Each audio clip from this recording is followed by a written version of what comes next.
Salut à tous, j'espère que vous allez bien. On se retrouve aujourd'hui pour parler du Real Madrid et on commence aujourd'hui avec une photo de Karim Benzema avec le maillot de Ronaldo R9, hein, l'ancien joueur du Real, l'ancien joueur aussi de la sélection brésilienne. On peut voir ce maillot qui date de la Coupe du Monde 1998. Pourquoi? Parce qu'au-dessus de l'écusson du Brésil, on peut voir 4 étoiles, donc les 4 Coupes du Monde remportées par le Brésil. Il n'y a toujours pas la cinquième, parce n'oubliez pas que le Brésil a 5 Coupe du Monde remportée, donc 5 étoiles, donc ils remporteront 4 ans plus tard en 2002.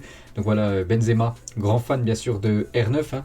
L'ancien joueur du Real, et toujours avec Benzema, donc décisif lors du dernier match Karim Benzema, parce qu'avant-hier, dimanche soir, hein, c'était le derby de Madrid, le Real Madrid contre l'Atlético. Et victoire du Real Madrid 2-0 et Benzema décisif en seulement 45 minutes parce qu'il est sorti à la mi-temps, il a joué les 45 premières minutes, il a marqué un splendide but, hein, qu'on parlera juste après. Asensio lui aussi buteur et le Real Madrid s'impose logiquement dans ce derby de Madrid à une victoire très importante du Real. Et le Real face à l'Atlético, ben voilà, ces dernières saisons, hein, c'est quasiment que du carton plat. Le Real Madrid est invaincu depuis 11 matchs consécutifs face à l'Atlético Madrid en compétition officielle. Donc en gros, les colchoneros n'arrivent plus du tout, hein, contre le voisin du Real. Les 11 derniers matchs, à chaque fois, le Real Madrid, donc soit victoire, soit match nul, mais aucune défaite. Donc voilà, vraiment félicitations au Real, hein, vraiment qui prend l'ascendant. Voilà, dans la tête et même sur le terrain par rapport à son voisin de l'Atlético. Et concernant Karim Benzema, donc j'ai dit, hein, il a marqué un but voilà, en 45 minutes de jeu avant-hier. Et ses stats, toutes compétitions confondues, donc on prend en compte Liga plus Ligue des Champions, c'est du 21 matchs et déjà 18 buts plus 8 passes décisives, hein, une très grosse saison pour Karim Benzema. Et un magnifique but inscrit, hein, par l'attaquant français. Donc un petit rappel du but, centre de Vini Junior et magnifique reprise de volée, hein, de Karim Benzema. Yann Oblak, l'un des meilleurs gardiens quand même actuellement au monde, n'a rien pu faire, hein, par rapport à ce splendide but de l'attaquant français. Et avec son nouveau but, hein, après 17 journées de Liga, donc Benzema conforte sa première place au classement des meilleurs buteurs, hein, 13 buts pour Benzema, félicitations à lui. Donc deuxième, Vini, accompagné, hein, d'un joueur du Betis Séville. Donc félicitations à les deux joueurs du Real. Les deux, les duos magiques, hein, du côté du Real Madrid, actuellement les deux aux premières places, hein, de ce classement des meilleurs buteurs. Et Benzema, il marque beaucoup, hein, sur cette année 2021, parce que Benzema a marqué 36 buts en 2021, toutes compétitions confondues, dépassant du coup son record de buts au cours d'une même année depuis son arrivée au Real Madrid, qui était à 35 buts en 2019. Donc déjà il a 36 buts, voilà, Benzema il a déjà fait mieux que son record en 2019. Et je crois qu'il reste encore 2 matchs pour le Real Madrid, hein, pour cette fin d'année 2000, voilà, avant le début 2022. Donc il pourrait encore marquer plus de buts et bien sûr améliorer de nouveau son record. Toujours avec lui, donc l'an dernier, à la même date, Benzema devenait le joueur étranger le plus capé de l'histoire du Real Madrid, dépassant ainsi un certain Roberto Carlos, à une légende du côté du Real. Il compte aujourd'hui 579 matchs à son actif, hein, ce gars est une vraie légende. Donc actuellement, je crois qu'il est dans le top 10, hein, des joueurs ayant disputé le plus de matchs, hein, du côté du Real. Je crois qu'il doit être aux alentours de la 8e place, hein, Karim Benzema. Et voilà, il joue encore, donc il pourrait, voilà, monter encore dans ce classement et peut-être, pourquoi pas, figurer, hein, dans le podium. Il n'est pas le recordman, hein, c'est toujours le gardien Iker Casillas. Et Benzema s'est rendu à Valdebebas aujourd'hui pour être observé et travailler avec les kinés du Real Madrid. Il n'est pas blessé, il pourrait être disponible dimanche pour le match contre Cadix. Donc on voulait voir, voilà, son état de forme, hein, parce que Carlo Ancelotti l'a sorti à la mi-temps. Bon, il était décisif, hein, en 45 minutes, tant mieux, mais il est sorti à la mi-temps. Et du coup, il devrait être là, les gars, pour le prochain match contre l'équipe de Cadix. Donc c'est dimanche soir. Et pour être présent, voilà, il n'est pas blessé actuellement. Benzema, il a peut-être fait sortir prudemment, on ne sait pas. On ne sait pas pourquoi il est sorti, mais il sera là, normalement, lors du prochain match. L'autre buteur lors du derby, c'est Marco Asensio, qui avait déjà marqué un magnifique but, hein, contre l'Inter. De nouveau buteur, donc sur une nouvelle passe D, hein, de Vini Junior. Très beau but, hein, de Marco Asensio. Et actuellement, il est en grande forme, il le dit, hein. Je me sens très bien, je suis en train d'être décisif en marquant des buts. J'espère pouvoir continuer comme ça. Voilà, marqué encore beaucoup de buts, hein, du côté du Real. Et Marco Asensio, dont le contrat expire en 2023, donc l'année prochaine, enfin même dans 2 ans, ouais, sera prolongé ou vendu à la fin de la saison. Donc en gros, je pense, voilà, Pérez, tout ça, même Carlo Ancelotti vont voir ce que ça va donner, hein, Marco Asensio, cette fin de saison. S'il est encore concluant, décisif lors des derniers matchs, donc bien sûr, ils vont certainement prolonger son contrat. Ou s'il retombe en blessure ou s'il retombe un petit peu dans ses tracas où il est un petit peu moins bon, peut-être il pourrait le vendre et prendre une décision, hein, concernant l'avenir de Marco Asensio. Donc voilà, ça pourrait se décider très rapidement. Et Marco Asensio, on peut voir qu'actuellement il a 5 buts en Liga, félicitations à lui, parce que Vini on sait que c'est 10 buts et Benzema c'est 13 buts, donc voilà l'attaque, le trio du côté du Real, donc plutôt efficace. Ça fait quand même beaucoup de buts inscrits par ce trio madrilène. Et concernant Vini Junior, il n'a pas été buteur, mais il a été décisif. Donc 2 passes décisives pour Vini Junior contre l'Atlético Madrid. On peut voir qu'avant le match, il a présenté son trophée du joueur du mois de novembre en Liga. Donc félicitations à Vini. Et ses stats, toutes compétitions confondues à cette saison avec ses 2 nouvelles passes décisives. Donc 23 matchs et 12 buts et 9 passes D pour Vini Junior cette saison. Du côté du Real. Le duo Benzema-Vini, donc j'ai dit, Benzema c'est 13 buts, plus là on rajoute les passes D, c'est 7 passes décisives en plus, et Vini Junior, là on parle juste de la Liga, niveau stats, donc lui c'est 10 buts et 3 passes décisives, le meilleur duo actuel. En Espagne, oui, après au monde, voilà, il y en a pas mal qui sont, enfin il y a des duos quand même qui fonctionnent très bien, on pourrait le mettre dans le top 3 bien sûr, ce duo Vini-Benzema qui fonctionne très très bien. Et ce joueur aussi a été très bon, il n'a pas marqué, il a je crois pas délivré de passes décisives, je me souviens plus, mais c'est Luka Modric qui a encore fait un match XXL comme d'habitude. Donc non, c'est pas une masterclass, c'est plutôt une Modric classe, bien sûr. On peut voir, voilà, donc déjà il a joué tout le match. Il a fait plus de 73 passes réussies, voilà, il a gagné 9 duels. Donc voilà, encore une grosse prestation de Luka Modric et Carlo Ancelotti à la fin du match, comme d'habitude. Et une petite déclaration sur le milieu croate, Modric est extraordinaire, que puis-je dire d'autre? J'ai serré Luka Modric dans mes bras et je l'ai félicité parce qu'il a fait un match extraordinaire une nouvelle fois, bien sûr, parce que il est tellement régulier. Voilà, il y a des joueurs qui peuvent faire des gros matchs, après on les voit plus pendant quelques matchs, mais Luka Modric, c'est très très rare quand même qu'il loupe des rencontres. Thibaut Courtois lui aussi très très bon. C'est que le Real Madrid, nouveau clean sheet, en grande partie grâce à Thibaut Courtois, parce que l'Atlético aurait pu marquer les gars, vraiment ils ont eu beaucoup d'occasions et Thibaut Courtois a été impérial lors de ce match. Et le Real Madrid n'a pas encaissé de but lors des 4 derniers matchs de Liga à domicile contre l'Atlético Madrid pour la première fois de son histoire, les 4 avec Thibaut Courtois. 11 arrêts sur 11 tirs cadrés pour Thibaut Courtois. Donc il a tout arrêté lors des derniers matchs du Real contre l'Atlético au Santiago Bernabéu. Donc félicitations à Thibaut Courtois, impérial. Et Courtois il a dit, je rêvais de soirées comme celle-ci lors du derby, de profiter d'un Bernabéu plein. Espérons que les travaux se termineront bientôt. Nous devons continuer à donner de la joie aux supporters et terminer en mai avec un trophée. Certainement la Liga, comme le Real Madrid bien parti pour gagner ce trophée de champion d'Espagne en fin de saison. Et Carlo Ancelotti, par rapport à la prestation contre l'Atlético, on a été vraiment clinique et efficace. On était très solidaire derrière, on s'est beaucoup amélioré et on a très bien défendu les espaces dans le dos avec un bloc plus bas. Nous avons plus d'options pour profiter des attaquants en contre-attaque. C'est avec le Real Madrid a concédé des occasions, ils ont joué en contre-attaque et voilà, ils ont été redoutables en contre-attaque. Par exemple le but de Benzema, voilà, c'est une contre-attaque.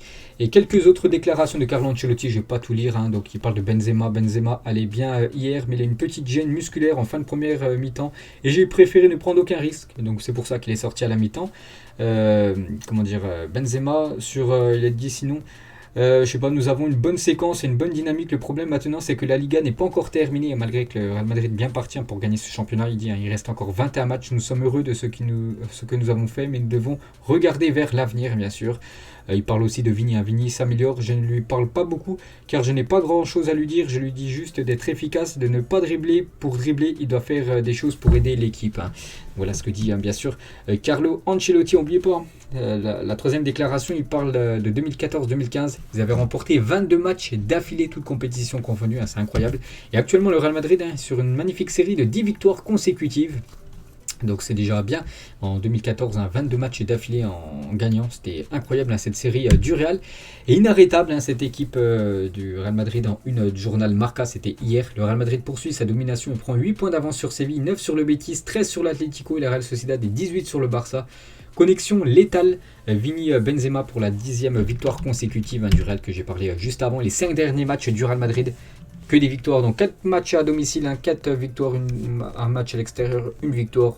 Donc rien à dire, il y a quand même des belles équipes comme l'Inter Milan, l'Atlético, même Séville, ou même toutes les autres équipes, parce que la Real Sociedad était 3e avant que le Real Madrid joue ce match. Et ils ont très très bien géré, bien sûr, ces dernières rencontres. Et l'équipe avec le plus de points, 42 sur 51, c'est le Real. L'équipe avec le plus de buts marqués, c'est le Real. Avec le plus de victoires, c'est le Real. Avec le moins de défaites, seulement une défaite, c'est le Real Madrid invaincu au Bernabéu, avec la période marquée le plus de buts, Benzema, Vini. Donc tous les voyants sont au vert actuellement du côté du Real. Et le bilan au Real cette saison en Liga, 17 matchs, 13 victoires, 3 matchs nuls, une défaite. Donc rien à dire les gars, vraiment impressionnante hein, cette équipe. Petit coup d'œil au classement. Donc tout va bien au classement, il y a quand même c'est 8 points d'avance hein, sur l'équipe de Séville actuellement deuxième.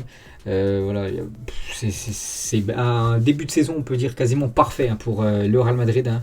À titre de comparaison, le Barça qui est le grand rival hein, souvent du Real Madrid, ils sont très très loin derrière, 18 points derrière. Donc 18 points d'avance sur Barcelone, 13 sur l'Atlético, 8 points d'avance sur Séville, deuxième. Les leaders du Real Madrid s'envolent en Liga. Voilà, cette photo résume très bien voilà, les trois gros clubs en Espagne et bien sûr Vini avec le maillot du Real prend largement d'avance hein, par rapport à ses concurrents. Et le Real Madrid compte 42 points en 17 journées de Liga, seul lors de la saison 2010-2011 44 et 2011-2012 43. La Casablanca avait marqué plus de points que cette saison hein, pour vous dire que voilà, cette saison c'est quasiment une saison record. Et Iker Casillas, quel bon travail est en train de faire Carlo Ancelotti en ce moment. Le Real Madrid est à un niveau incroyable, je ne vois pas une autre équipe actuellement meilleur hein, que le Real Madrid en Europe. Donc voilà ce que dit Iker Casillas, lui aussi très impressionné hein, par le niveau des Madrilènes. Et Ancelotti, donc il a donné quelques jours de repos aux joueurs du Real. Donc les Madrilènes reprendront l'entraînement demain à partir de 11h. Donc aujourd'hui repos hein, pour les joueurs du Real. Et on va parler voilà, d'un événement hein, du côté du Real. Voilà, c'était hier le tirage au sort. Et voilà, le Real Madrid tape quand même du très très lourd. Hein. Ça sera l'équipe du Paris Saint-Germain, donc un tirage au sort. Hein. Bon, vous avez tous entendu parler un petit peu foiré, parce qu'au début de base, hein, le Real Madrid devait affronter le Benfica. Du coup, il y a eu un petit peu une bourde hein, lors du tirage. Donc du coup, le tirage a dû être refait. Et du coup, ça sera l'équipe du Paris Saint-Germain. Donc là, bien, c'est un peu plus compliqué, parce que le Benfica, ça a été une équipe abordable. Même si actuellement, pour moi, le Real Madrid est supérieur au PSG, surtout vu comment on joue. Hein. L'équipe française est lamentable et très difficile à comprendre. Hein. Le Real Madrid s'emporte contre les deux tirages au sort des huitièmes de finale de Ligue des Champions. On peut comprendre. Donc Butragueno, hein, le directeur de la communication du côté de Madrid, il a dit ça a été surprenant, lamentable et ce qu'il s'est passé aujourd'hui est très difficile à comprendre en tenant compte que des millions de supporters étaient dans l'attente de ce tirage au sort. Nous affronterons ce duel avec ambition. Donc voilà, ça sera le Paris Saint-Germain contre le Real. Donc n'oubliez pas que le Real, c'était quasiment la plus grosse équipe. En grosse équipe, voilà, il y avait le PSG et l'équipe de Chelsea. Donc du coup, voilà, c'est quand même le Paris Saint-Germain, le futur adversaire du Real. Et pour Toni Kroos, tomber sur le PSG est le pire tirage possible. Hein, il a dit Toni Kroos, le PSG est très intéressant. C'est l'adversaire le plus coriace que nous aurions pu affronter parmi les 5 adversaires possibles, mais ce sont les matchs pour lesquels nous jouons. Nous attendons ces matchs avec impatience, beaucoup de qualité sur le terrain, il le dit. Bon après voilà, ça reste sur un grand match de Coupe d'Europe, si tu veux gagner la Ligue des Champions, il faut battre les meilleurs. Nous sommes le Real Madrid et nous attendons toujours ce genre de match, hein, donc contre le PSG avec impatience, avec beaucoup de confiance pour atteindre l'écart, car nous nous débrouillons extrêmement bien. Hein, n'oubliez pas, ils sont sur 10 victoires d'affilée. Dans nos matchs en ce moment, hein, c'est vrai, voilà ce que dit Toni Kroos, voilà, c'est le PSG, bon voilà, il faut rencontrer les meilleurs, et c'est comme ça. Donc le programme les gars des huitièmes de finale, donc déjà le match aller, hein, vous savez, il se jouera à Paris.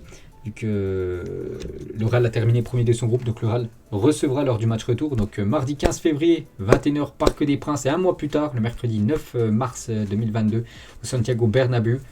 Je pense que le stade hein, sera quasiment à guichet fermé, enfin peut-être pas à guichet fermé vu qu'il y a les travaux, mais toutes les places sont disponibles.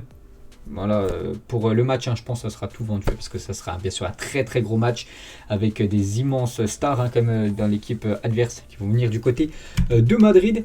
Et la une du journal Marca aujourd'hui, VERGUEFA. Donc pourquoi ce titre hein, donc le VERGUEFA, c'est le terme utilisé par le Real Madrid pour qualifier le tirage au sort de Ligue des Champions du jour, hein, je dis un petit peu foiré. Un remix de honte et de UEFA, n'oubliez pas, le Real devait jouer là, le Benfica et du coup ça sera le Paris Saint-Germain. Donc on va dire comme c'est un peu plus compliqué, hein, je pense, parce que le Benfica ça aurait été vraiment abordable. Hein. Voilà, le Real a eu de grandes chances que là c'est quasiment comme du kiff-kiff, même si le Real Madrid est favori. Voilà, on sait que le PSG peut quand même battre n'importe quelle équipe, donc attention. Et un match dans le match entre un duo exceptionnel et un trio magique. Hein. Le duo exceptionnel, Benzema, Vini, et en face, hein, il va falloir faire attention parce qu'il y a quand même du Messi, Neymar et Kylian Mbappé.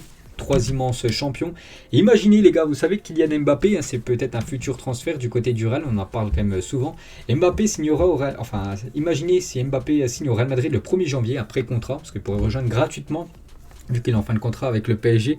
Donc cette équipe du Real, à partir du 1er juillet, imagine il signe son premier contrat, enfin il signe un pré-contrat du côté du Real, il va jouer contre le Real Madrid quelques semaines après. Enfin, je pense pas que ça se fera du coup, hein, le pré-contrat du joueur surtout qui va jouer contre le Real. Juste après, le clan Mbappé et le PSG ont repris les discussions pour une prolongation de contrat. Le PSG espère toujours trouver un accord de prolonger Mbappé.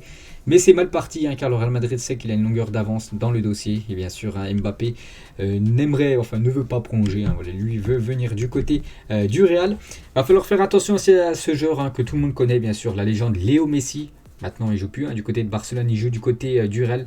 Et il a beaucoup fait de mal à cette équipe du Real, hein, quand il évoluait du côté du Barcelone. En 45 matchs, il a inscrit quand même, il a été impliqué sur 40 buts, hein, c'est énorme. 26 buts et 14 passes décisives. Le meilleur buteur des Clasico et des retours au Bernabéu. Attention bien sûr à Léo Messi, hein, qui sera, s'il est apte, s'il n'est pas blessé, il sera bien sûr titulaire, hein, lors des 2 matchs. La même chose pour la légende Sergio Ramos, un peu retrouver le Bernabéu face au Real Madrid s'il n'est pas blessé, hein, parce que Sergio Ramos du côté de la France, du côté de Paris, hein, il est tout le temps blessé. Mais voilà, peut-être il va vraiment encore plus bosser, vraiment faire très attention à son corps, hein, pour être disponible pour ces 2 matchs. Et il avait dit, hein, le 30 mai 2019 en conférence de presse, hein, je n'irai jamais dans une équipe qui pourrait rivaliser avec le Real Madrid. Et 2 ans plus tard, il affrontera le Real avec le PSG en Ligue des Champions. Les caprices des fois du destin, il a dit, hein, parce que hier il était interviewé, je sais pas où, bref.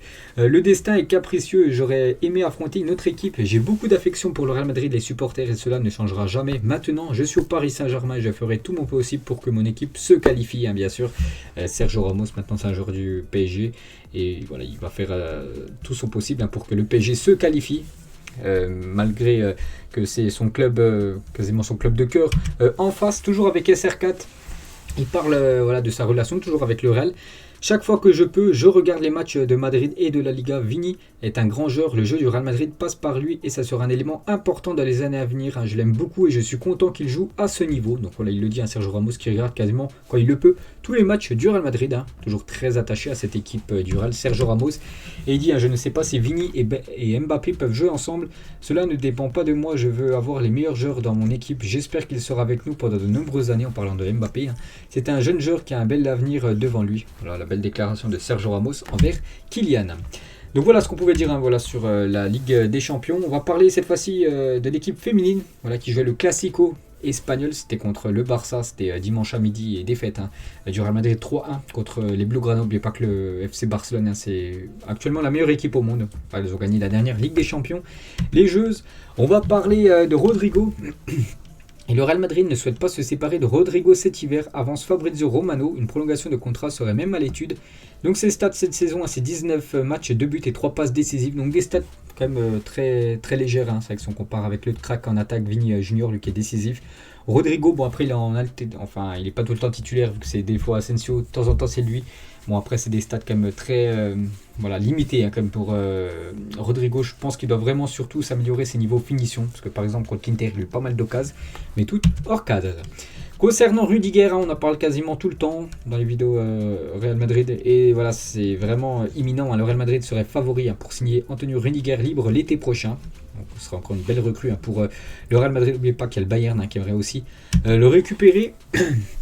Concernant ce coach, Julian Nagelsmann a révélé dans un entretien accordé à Slno, qu'il avait refusé de rejoindre le Real Madrid en 2018. On peut voir, voilà, que le Real Madrid voulait Nagelsmann, l'ancien coach du RB Leipzig, coach du Bayern, mais que l'Allemand a refusé. Une photo de Karim Benzema, bon elle date, hein, cette photo, on peut voir qu'il était très jeune, c'était peut-être lors de sa première année du côté du Real Madrid, hein. Je crois qu'il arrive en 2009, Karim Benzema. Et pour finir, hein, cet épisode consacré au Real, donc il y a 21 ans, quasiment jour pour jour, c'était le 11 décembre, donc là on est le 14, donc en 2000, le Real Madrid a été élu meilleur club du 20e siècle par la FIFA. Donc voilà, la meilleure équipe, c'est que si on regarde le nombre de Ligues des Champions remportées, 13 Ligues des Champions remportées, donc le Real Madrid est actuellement le meilleur club au monde. Donc voilà les gars, ce qu'on pouvait dire aujourd'hui, hein, sur cette équipe du Real. J'espère que ça vous a plu. On se retrouve demain les gars. Cette fois-ci on parlera du Paris Saint-Germain. Ciao à tous.